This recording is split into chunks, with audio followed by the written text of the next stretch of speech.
My Erasmus Mundus program is coming to the end. To be honest, I cannot believe that these 10 months that I spent in Georgia have passed so quickly. And I can still remember my first day in Tbilisi and at this university, and I can feel like it was just a couple days ago.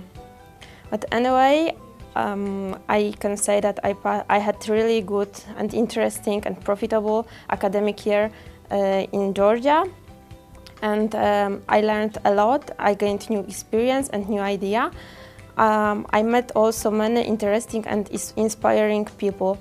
I believe that Grigol Orlobakidze University is really good place to study. It is not a big university, so everyone knows each other more or less, and the atmosphere here it's really good. I was lucky to be a student of business administration program, and I could participate in many interesting courses.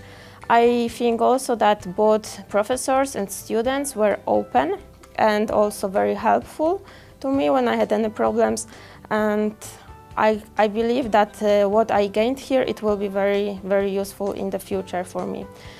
So I was also happy to be in Georgia and to live in Georgia for 10 months.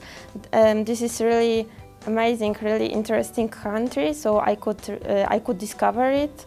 I could discover its nature, history, culture, and I met also many good people. And I am sure that I will come back to Georgia very soon.